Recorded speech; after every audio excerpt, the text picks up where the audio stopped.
So we're going to talk about freeing trapped or imprisoned oxygen in your water and why that's important.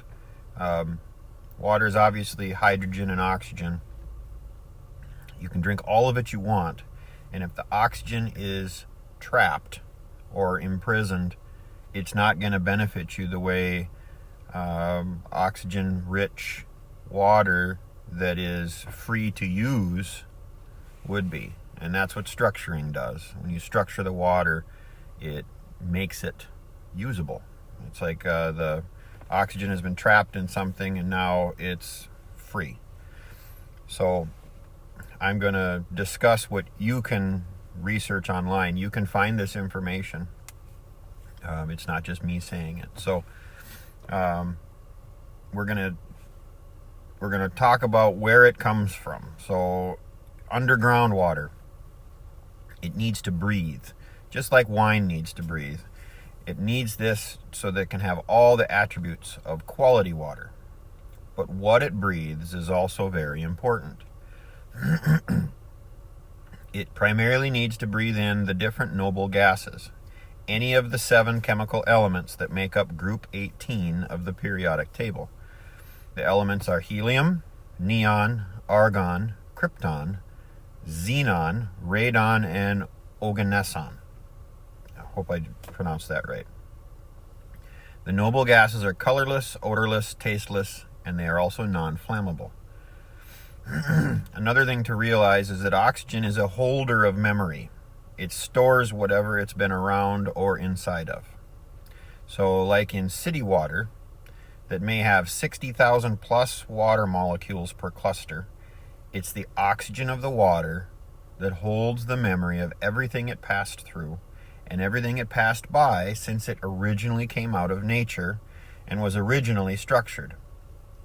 That water also contains the memory of all the medications, and in some places there's 77,000 medications plus all the other maladies, chemicals, compounds that are in a city water system.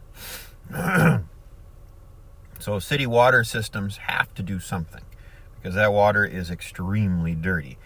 They have to use gray dead water. They have to make it clean with chemicals, and I use that word loosely, clean, so that it can live up to the standards of the city water system.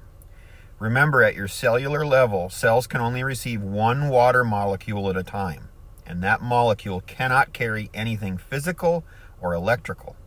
It's only going to have energy in the form of ions. Oxygen in groundwater is similar to the city water, but it doesn't have the medications or chemicals unless you're next to farmland. I guess that's something to consider. They're usually laden with agrochemicals, pesticides. But depending on how the groundwater comes to the surface, that's the determining factor of the quality of that water. Now, artesian waters coming to the surface with little or no pumping are generally more energetic. They're very oxygenated. Typical wells, on the other hand, they pump water to the surface from an underground aquifer. So, yes, water needs to breathe, but the only way to free the oxygen from its prison is to structure it. So, originally it's structured, but by the time it goes through everything before it gets to us, it is lost part of that, plus it has gained all these bad memories.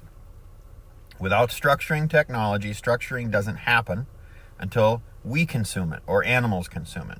But this doesn't eliminate the bad things stored in the oxygen's memory. Structuring ahead of time means your body takes in premium level water ready to be used immediately. So you can either take the water with all of the bad things in it and rely on your body to do its own version of structuring, which is true, it does happen. But you can also put structured water ahead of time into your body, which means less stress, it's more effective. The things in it that are bad, that the water has experienced over time, have now been restructured, and your body doesn't have to deal with any of that. So think of it as less stress for your body to go through by ingesting this terrible water that your body has to try to figure out, or structure ahead of time with a structured water unit such as Distardi structured water, and have a superior quality water go into your body ready to be used in the way it should be, instead of having to be figured out through your body's structuring system. I hope that makes sense. Please check out our website, distardiwater.com. There's more articles and information in regards to the quality of your water.